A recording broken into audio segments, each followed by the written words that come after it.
Yeah, my name's Karl Woodeye. Thanks for having me. This piece was inspired by a intimate moment I had with a coworker.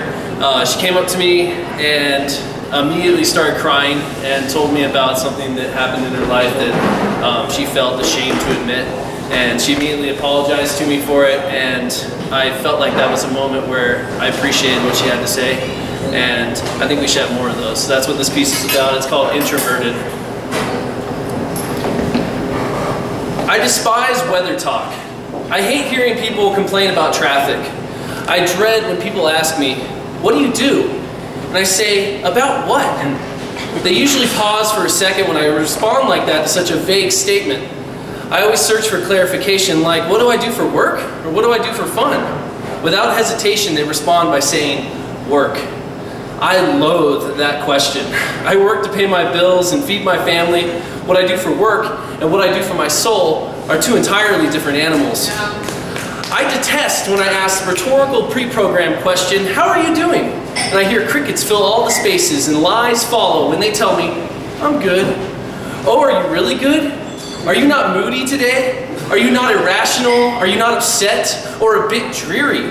Good seems like what you would say about a mediocre plate of spaghetti, a boring TV show, or a response that you give when you just don't know what to say and you are far too uncomfortable with the idea of making me uncomfortable. Tell me the truth.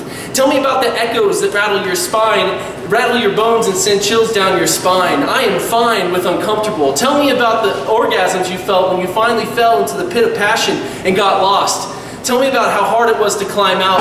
Tell me about that time you ran away when you were a child because you didn't like the way the shadows cast images on the walls of your bedroom. Let me swim in between those lonely feelings. What makes you tick? What makes your heart sick? What is it that you think about when you're on long car rides across open spaces? What is it that you dream about? What awakens inside of you when you look down at the earth from the portal windows on airplanes?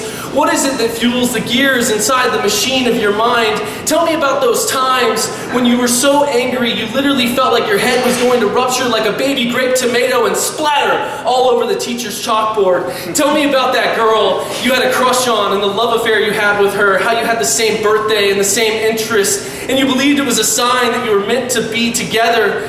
Then tell me about how she was so sweet to your face, and then one day you caught her talking shit about you, and you realized it was all a show, all so you would help her in computer class, just a passing grade, that's all you were to her. Tell me about how she crushed you. Tell me about your pain. Explain the angles of your scars and who put them there, like the cuts on an aspen tree, lining the switchbacks, initials left by passing travelers, there to symbolize the marks people left on you. That would be ridiculous, though, for you to tell me things like that. After all, we just met. Or maybe we didn't. Maybe I have known you for years. Even with all the time that we have shared, I may have never dipped that deep into your equilibrium. Maybe I haven't dived into your mentality and almost drowned from the gravity. So much time wasted, and friendships that never did anything but skim the surface. Let's jump right in. I want to find the biggest band-aid on your body and rip it off, without a single care of what lies beneath. Life is too short to waste so much time with weather talk. And the next time you ask me about what I do, please don't be surprised when I give you a complex answer. We constantly fill these spaces with illusions of happiness, photos, profiles, and news feeds depicting the closest thing we can to a perfect life, when we all know we are just one big ball of hatred, disdain, and sadness bouncing around the neon lights of the pinball machine. There's a lot of energy in those negative thoughts. I've always heard people say, you need to stop and smell the roses. Guess what?